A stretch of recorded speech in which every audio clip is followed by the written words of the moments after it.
Let's go down to Duval, where the Jacksonville Jaguars, if you go to week 12 last year, there was a four-way tie at 8-3, and the Jaguars held all the tiebreakers, being the number one seed in the AFC, following a win against the Houston Texans.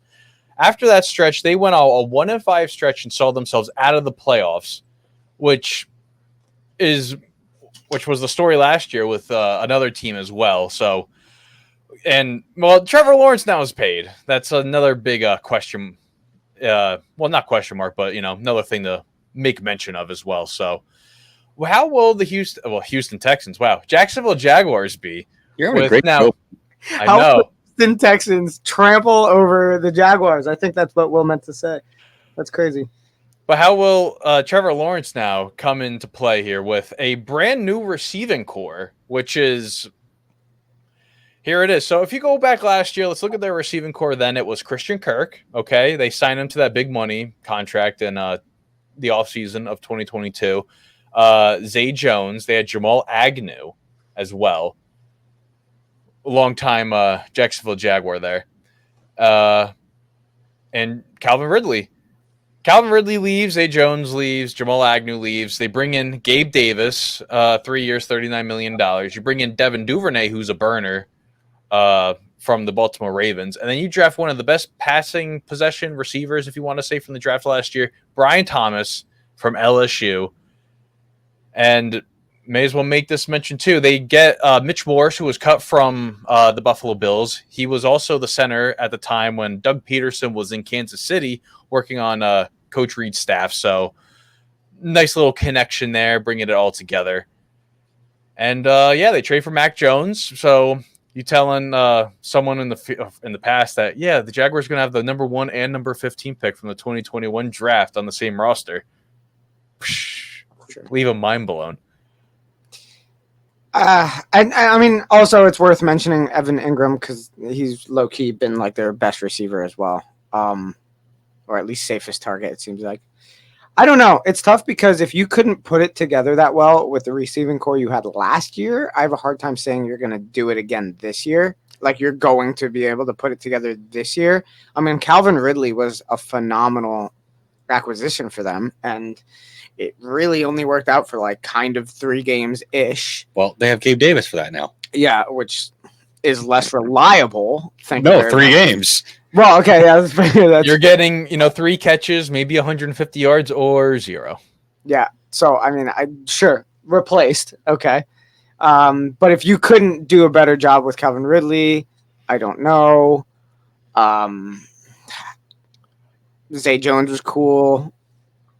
I mean, it worked when it worked. I don't know. I have a tough time saying that this team is better than what we saw last year. Let me just put my finger over Gabe Davis and Devin Duvernay. Christian Kirk and Brian Thomas, I think could be a really good 1-2 receiving duo in this league. I think it could be one of the best.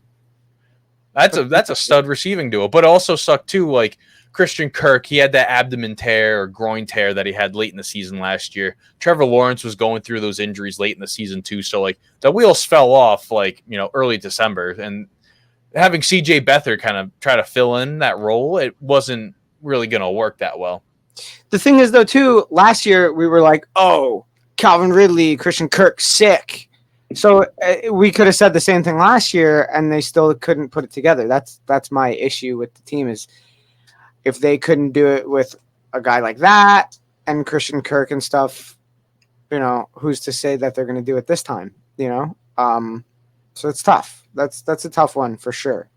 I don't know. I don't know how to feel about this offense, like at all.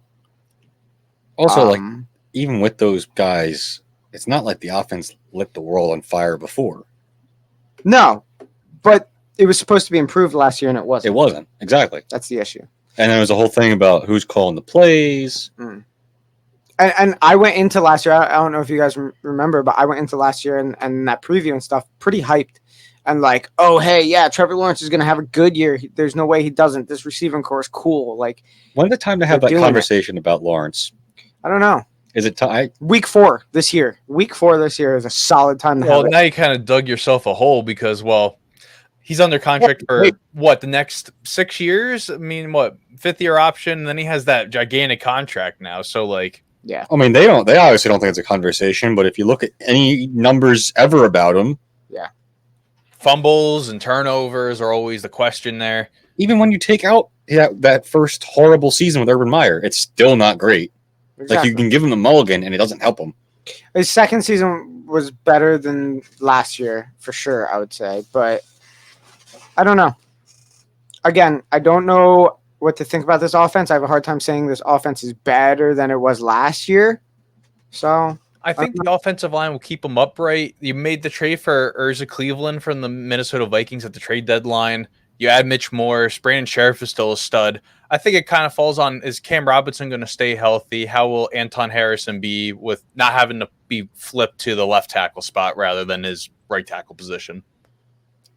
That's kind of like the question I have to think of. Or just your top paid quarterback playing like an actual top 5 quarterback. Well, I mean, if the offensive line, sure. But he has the chance to do it, I guess. What guys really didn't he have? Like, he had a good offensive line before. I don't think He didn't have a bad one. No, it wasn't bad at all. I mean, like, really, all these guys here were there except for, Mitch Morse. That's what I'm saying. Like, they had the guys.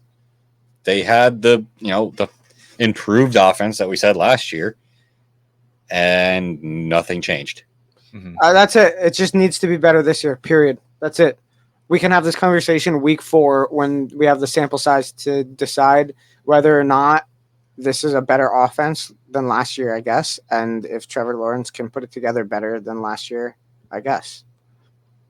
I don't know. I mean, you don't have any excuses anymore. You got paid. Exactly. You got paid, so now you have to. You have to be that guy. You don't have any excuses. It's either you put it together or you don't. And all the doubters become kind of correct about what's going on there. So, and maybe Mac Jones plays a game, which is crazy. Nah, he looked awful in camp. I don't think they're they're not letting him touch that field. I've heard he looks really bad. There's no way. I saw the little drill where they're running the football and they're flipping onto the mat, and Mac Jones is having like too much fun. Oh, yeah. I'm like, oh, nah, he's not going there. That's a fall off that should be studied. Yeah. Well, Josh McDaniels. If he stayed in New England, I mean, who knows? Maybe Mac Jones would be the guy there still. Yeah, and now Drake First May. to 30 for 30. I'm hearing mixed reviews about Drake May. Really good. And then like some dude on NFL Network or Fox or ESPN or something said he's like atrocious. Joe Milton. I really don't care how. It was Joe Milton saying that stuff because I've only No. Joe Milton. No, there was reports that Joe Milton was like outperforming Drake May. No, that's just some guy who sees him throw the ball 70 yards without moving and be like, "Oh my god!" It was like day 1 of camp, and some dude was on a set was saying some crazy stuff. Was like, this is like whatever Mac Jones's worst game was. This is Drake May in camp right now, and it's like, bro, it's day 1. It's in also camp. 11 on 11s. Like, yeah, and then like every report I've seen out of New England from reporters has been like, he looks like he's the guy. So who knows, man? I don't know. You won't know until he actually steps on a football field against people that aren't his teammates. It's a fact. So let's move on to defense. So on the defensive side of the football, they add Eric Armstead from the 49ers, who was a cap casualty. They add Ronald Darby and Trey Flowers. They revamp the secondary with Terrell Edmonds, Darnell Savage. They bring in a new defensive coordinator, Ryan Nielsen. He's not related to the Nielsen rating, but he is also there. And they also lost a couple pieces. Clavon Chason. Yeah, messed that one up. Dewan Smoot, Foley Fakusari, who goes to the Houston Texans, I believe.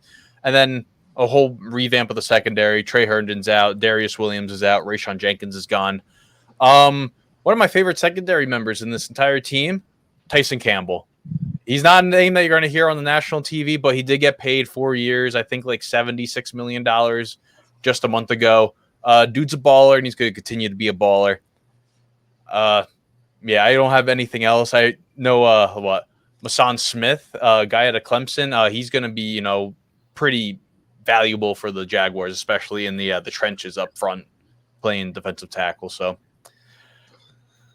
yeah, I don't know. Yeah, at all, to be honest, like whatsoever.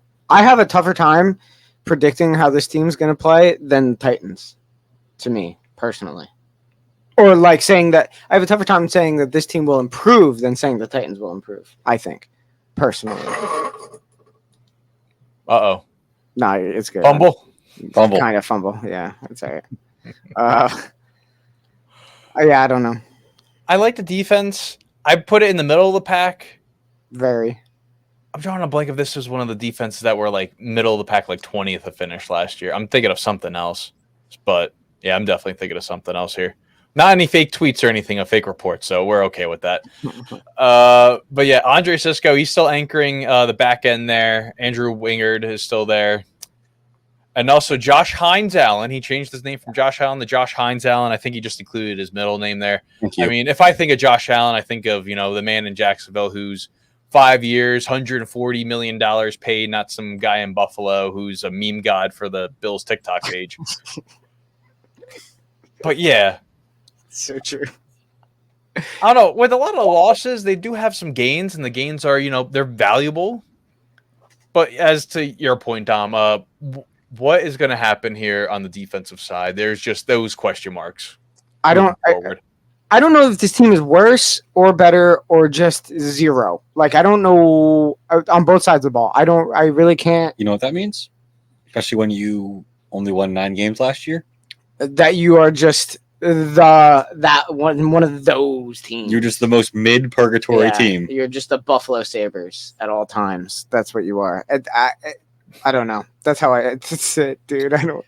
This is giving me big shuffling deck chairs vibes. Yeah, because this team is not. Well, let's look at the schedule and then we'll continue this conversation. I like the schedule on this one, the Jax guide, nice little TV guide. What about the team? I mean, it's kind of like yours where, I have to tilt the head. So I had to match what you did with the Buccaneers last year. So I have to slightly tilt my head like 15 degrees and read the schedule there. This is also like the only schedule I've seen by both of us so far that isn't presented by Ticketmaster. It's presented by Dreamfinders Homes. So that's so random. It must be a Florida thing. Which one's home games? So like Jacksonville versus Miami. So that's going to be how it goes. Oh, it's the left and right. So when you read it across, for some reason, I don't know. Because they open the season in Miami, and that's gonna suck. Yeah, because they play in Florida. Like it's like in Jacksonville in December, it's like 50 degrees, and Miami's like 85 always. So it's like so hard to compare like those Floridas because they always have 102 degrees normally, and then the sideline is gonna be 200 degrees. Is that they might melt. I can't see if that's a 1 o'clock. It looks like a 1 o'clock. I don't even know what's going on. Just look at the little starburst there for like Monday Night Football, Sunday Night Football. They do their back-to-back in London again, where they play the Bears and then they play the Patriots. I don't know. That's a tough stretch to open up the season. The first 2 games, you play Miami, and then you play Cleveland. But then you go to Buffalo and then Houston. Oh, that's tough, man. That's tough. And I can't put a win total on this team. I don't. It's just so odd. They might finish last. They might finish last. And they might finish last not with that much worse of a record than 9-8. Well, they all might finished like around the same last year, except for the Titans. Yeah. Houston. Well, yeah, that's true. Dude, I don't freaking know. Yeah, this is a weird team. A weird schedule. I wouldn't say a weird team. I say the schedule's more weird because, like, you open up your first 3 of 4 games on the road, but then you have, like, your London games, and then you come back. You're not taking your bye week until, like, later. That first game is 1 o'clock. They're going to get roasted. They might go from 9-8 to 8-9. I don't. That's it, dude. I don't know what else to say. Good luck. That's all you got to say. Yeah. I'm not in your shoes. It's just they're stuck in the spot in the middle of the division. They don't have a good draft pick. They don't have a good playoff seed. They're just there, bro. I don't know. I think they're just going to be right there again, and that's it. It's hard to – I don't know. It's not the Falcons where you've gone 7-9 3 years in a row, but it's just hardly, barely, slightly better than that, and that's it. I don't know. So what will make the Jacksonville Jaguars successful this year? Digging yourself out of the hole. Put it together. Your star quarterback plays like a star quarterback. Yeah. Put it together. It works, and you get 10 wins. And you literally just improve on the 9-8 record because you put stuff together because that schedule does not say 10 wins. So if you manage to put 10 wins up, then you've improved and you've played better and you've put it together and you're digging yourself out of the middle of the ground hole that we feel like they're going to be in. So, okay, I would call that successful, I guess. I don't know. 3,500 yards, less than And you know what? It's not 20 going to get better interceptions. because this is a year where he's not on that contract yet. Yeah, that's also true. I don't know. I really don't.